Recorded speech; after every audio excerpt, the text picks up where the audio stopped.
This summer, I got to go on a spectacular road trip across the western US. I'm making this video to answer some of your questions, and if anyone's planning a road trip, I would love to give you some advice to make it the best possible experience. When I do these sit-down informational videos, because it's beer in beautiful places, I like to drink a beer while I'm talking to y'all. The beer selection for today is from the road trip Milk Stout Nitro, which I had when I was in Colorado. This is the last one I brought with me, and after going through 5 beers of an entire 6-pack, I realized it says on the top, flip your bottle. So, okay, I finally will do it right one time. Wouldn't it be great if I got that right in the microphone and it was all beer ASMR? I don't even know where that bottle cap went, to be honest with ya, but I'll find it later. This is a little camping vest koozie a friend gave me a while back. Isn't that cute? I really think this is the type of beer where the first sip is the best. It's so creamy and rich tasting. It reminds me of coffee in a way, cold coffee. It's so good. Alrighty, now let's start off with the fun stuff. What did I like about the road trip? It reminded me of Road Trip Brew SA, which in 2021 and 2022, I went to all the states in the lower 48 to go on an outdoor adventure and drink a local beer. That experience was so epic, so cool, and it was really nice to be in my converted minivan again. If you haven't seen my van tour or any videos with my van before, it is, like I said, a minivan. Has a little bed, cooking area out the back. It's nothing fancy, but it's definitely a step up from if I just had a normal car with a sleeping bag thrown in the back. It was really cool to be in that space I designed for myself all those years ago and just relive those memories a little bit. And I really love just being able to travel again. I kind of have a fear of missing out on places. You know, I want to do as much as I possibly can in my lifetime, and while I was out there, I was like, yeah, I'm living again. I feel like my truest self when I'm out exploring. Some other things I really enjoyed about the road trip was getting to use my paddleboard, seeing big, beautiful mountains, seeing Red Rock in the southwest. It was just so fun. As for what gear I liked, well, my paddleboard. It was so cool to be able to get to a place, be able to set up and go out and explore a body of water. And it was a process, definitely blowing it up and folding back every time I went out. But it was also so cool to be like, I have my own, not a boat, but I have a way to explore water of my own now. And I was really appreciative of my water shoes. They're sport water shoes, so they have a little bit of support to them. They're very grippy on bottom, and they came in handy so many times. I really appreciated having my fridge and freezer when I got my electricity working. My stove, of course, was super convenient. Everything that was already in my van, that was good to have. But on the flip side, here's the aspects of the road trip I didn't like so much. I guess let's start off small and work our way to the biggest things. Don't get me wrong, I was very lucky to be able to go on this trip, but there were a lot of bumps in the road. First, I forgot my sleeping bag. I store it. It's actually this thing right here, that's my sleeping bag. I store it separately from the rest of my backpacking gear, so I just forgot to put it in the car. Silly me, couldn't go backpacking. I guess I really could have if I found something else to keep me warm at night, but it definitely would have been harder, and I don't think I thought of that in the moment. It was just like, oh, can't go backpacking, darn it. So I just rearranged some plans. Everything was okay in the end, but that wasn't the smartest thing to do. There was also a lot of driving involved. As a little visual aid, this was my route. June 20th, I set off from Indiana, got to Arizona. Then I discovered my battery that fuels the back of my van, the living space, the fridge, the lights and all. that wasn't working properly. So I had to tinker around with that for a few days. I finally got going on the adventure, like going out and doing stuff on June 24th. Zigzagged up through Utah, Yellowstone. Then I was like, okay, I really don't want to drive much anymore. Originally, I thought about going to Oregon, potentially even part of Washington, potentially even somewhere in Canada, but it just got to be too much driving for me, so I kind of changed plans on the fly. Something else that was definitely a challenge was the heat. Before I left, I asked my friends in Arizona, hey, how bad is it? They live in Flagstaff, so they said, it's really not that bad. And I thought, okay, great. Well, since that's the closest to the equator that I'm gonna get, it must be fine the whole way. Come to find out, Flagstaff is just cooler than a lot of places. Maybe it's elevation, but when I was in Utah, it was hot. It was really hot everywhere besides Yellowstone and Sawtooth Mountains. And in the Sawtooth Mountains, I was having really bad allergies. My eyes were itchy, my nose, I couldn't stop sneezing, so yeah, that was a challenge because one of the things I looked forward to about this road trip was hanging out outside. And it was always like, oh my gosh, not the most desirable conditions. What I would do next time, I don't know. I feel like I just kind of had bad luck and there was a heat wave. I also wanted to start in the beginning of June and it ended up being end of June and into July. I think next time, really research the weather and don't think just because you're closer to the equator, it's going to go hot to cold automatically. In fact, I wonder if next road trip I'm going to go on, I'm going to leave my destinations a little more loose, find good weather, and just explore in that good weather. Although I say that, but then again, I was really, really wanting to go to every place I went, so I don't know. I guess it's just a situation where either way, there's always going to be some downside. But really, the worst part of the trip was in Utah getting stuck in the mud. If you haven't seen the video yet, I was just driving on a dirt road. My van is all-wheel drive, and I go on dirt roads almost every day, I would say, when I'm living in my van, because that's where a lot of the campsites are. And I was on a dirt road driving to a hike. It was just going to be a day hike. Nothing too crazy, but there was some mud and I couldn't get myself out of it. The good side that came out of that, though, was that a lot of people commented such sweet things, showing, too many S's, showing support, and I can't say enough how much I appreciate that, you all. But the minute I got stuck, realized what was happening, I was kicking myself. For one, not having a GPS device to be able to contact someone without having cell service. And two, to either have traction boards, tire chains, a shovel, probably all three. But it was kind of funny how a lot of the comments were saying I should have had those things. Don't get me wrong, I appreciate people showing concern. Have you ever been already planning to do something and then someone tells you to do it and you don't want to do it as much anymore because you don't like being told what to do? Have you ever planned on doing something and then 50 people tell you to do it? Of course, I am very, very thankful for all comments I get.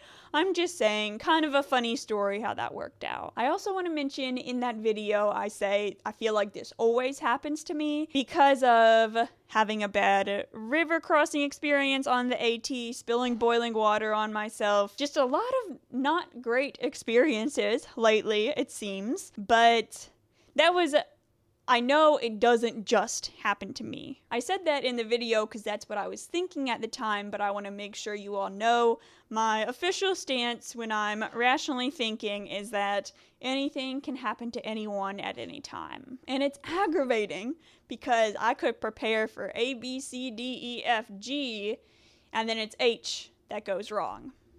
But that's just part of life. I do have something I am very excited to show you all that I am adding to my emergency supplies in my van.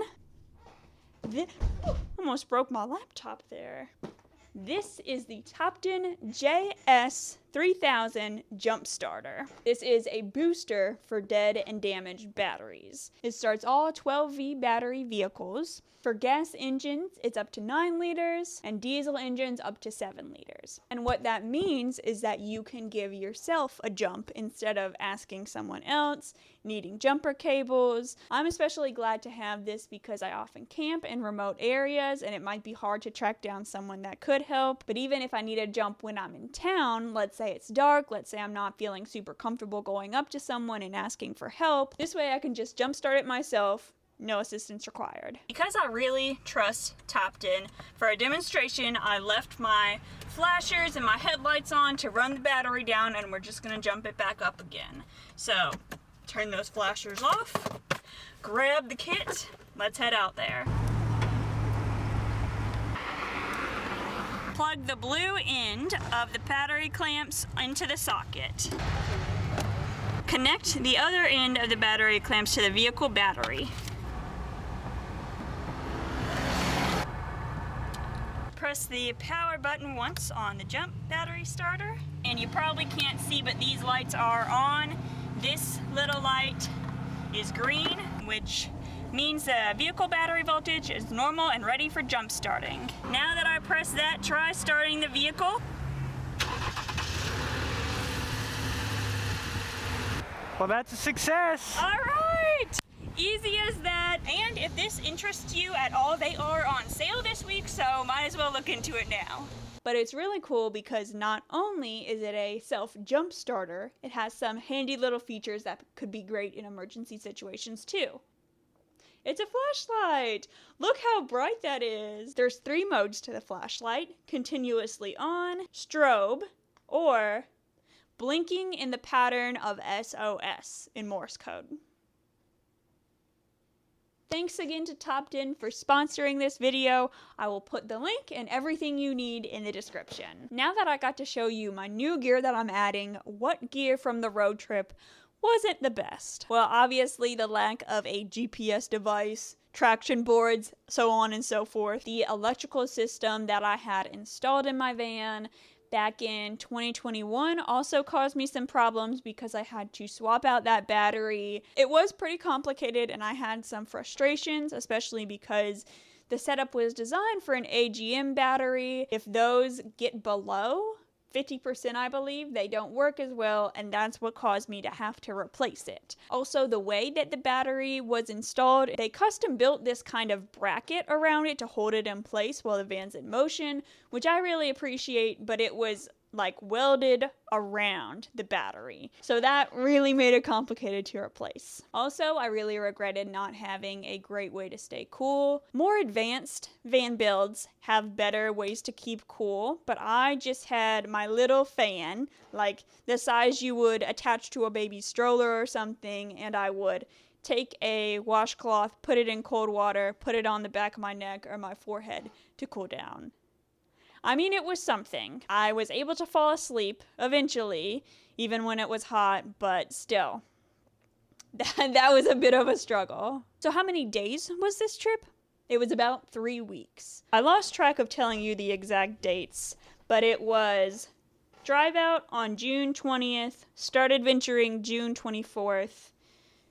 My last adventure was on July 13th. The second half of the day I started driving, and then I got back home on July 14th. So the exact number of days depends on how you count it, but basically 3 weeks. How did I find campsites? I'm pretty sure 100% of the time it was through an app called iOverlander. If you haven't heard of it, you can check into campsites and say whether there was cell service or whether somebody left a bunch of trash, which, by the way, if you're watching this, I hope you never do, because that's not cool. But anyway, you can read people's reviews before you get there, so you kind of have an idea of what it's going to be like. Plus, it shows it on a map, so you can kind of be like, okay, here's where I'm going, here's the closest place. Let's click on that, see what it's like. It's very convenient. Probably the most essential part of living in a van for me.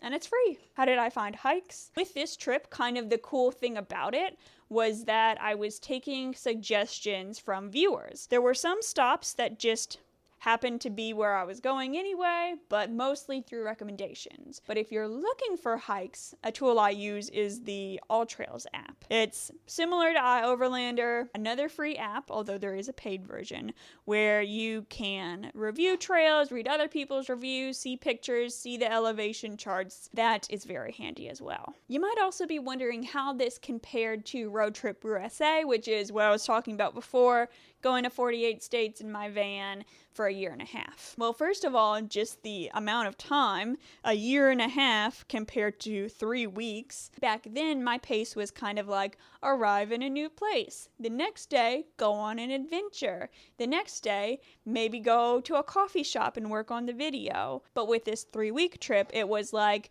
arrive to a place at night, film in the morning, at the end of the day start driving to my next destination. It was a lot less hanging out, a lot less living life. You know, I wouldn't really call it van life, this road trip I went on, because I was living out of a van, but it was more like getting to a destination day after day, not going about my usual daily life. But I guess if you're really thinking about the definition of van life, was Road Trip USA van life? You know, because I did have destinations and kind of was on a schedule there too. I wasn't just like, oh, if I meet a new friend and they're headed somewhere that sounds cool, I'll go with them. I mean, that never happened. I met very few people. Interesting to think about. Maybe someday I'll have to take my van out and just go where the wind takes me. Also on this shorter trip, because I live in an apartment now, most of my worldly possessions were here. When I was full-time in my van, I mostly had everything I owned with me. Even though I had less stuff on this most recent trip,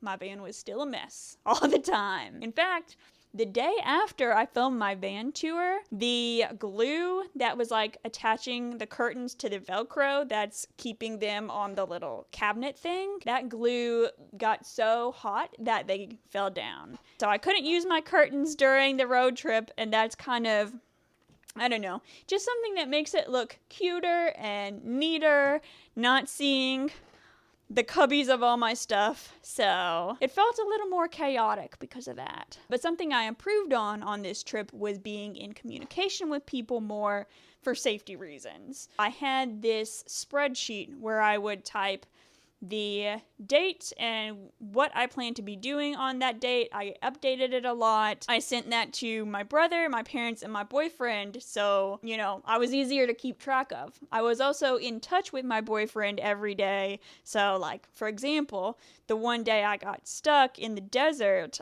I didn't know how far it would be to walk to go get help, and I knew he's used to me texting every day. If that text never comes, then he's gonna know something's up. But speaking of that incident, on both trips, I got stuck in the mud and couldn't get myself out. Also, on both trips, I had a problem with my tires. On Road Trip USA, I didn't really handle it. I was very emotional, I guess, and reactive. Felt like, oh my gosh, I don't know what to do. But on this trip, I was much more like, here's what happened, here's what I need to do. Which, first of all, because a similar experience had already happened to me, I wasn't that scared because I was like, I handled it before, I could handle it again. But also, I'm in a much better mental state of mind these days. During Brew SA, I might text people now and again, check in with my family every once in a while, but I didn't have anyone that was in my life on a daily basis, and it felt very isolating and very like, it's me against the world. So now, fast forward to this year, that I have a steady roof over my head, I have my boyfriend, I have people in my life, it just really goes to show how much your mental health affects how you react when something goes wrong. And on that note, a major difference of this road trip was that I had a home to miss. First, I missed the physical things about my apartment, a shower whenever I wanted, Wi-Fi, running water coming out of the sink however much I want to drink, a bed to sleep in, air conditioning, so many little things that are everyday luxuries. I missed seeing our cat. It was so cute when I came back. When I first walked through the door, I don't think she recognized me. She kind of hid. But then like a few minutes later, I was combing out my hair after taking a shower, and she just came up and started rubbing against my legs, and I was like, oh, this is so cute. You remember me. And of course I miss my boyfriend. My van is set up with one single bed. When I'm in adventure mode, the passenger seat is full of stuff, and it's really just the logistics only work out to have one person comfortably in there. Plus he had other responsibilities back at home he had to take care of. I did kind of feel like here I am going on this awesome adventure while he's back in Indiana. Just kidding. No offense to Indianans. No offense to Hoosiers. Now that I am one of y'all, sorta. But that was another big difference too. Now if you're wondering, but Maddie, what are you gonna do next? For the next couple weeks, it's gonna be little one-off adventures. And then, the beginning of October, I am going up to the New Hampshire area. Really looking forward to that. Some fall adventures, and I can't wait to share them with you. Thank you for watching. Have a great rest of your day. Bye!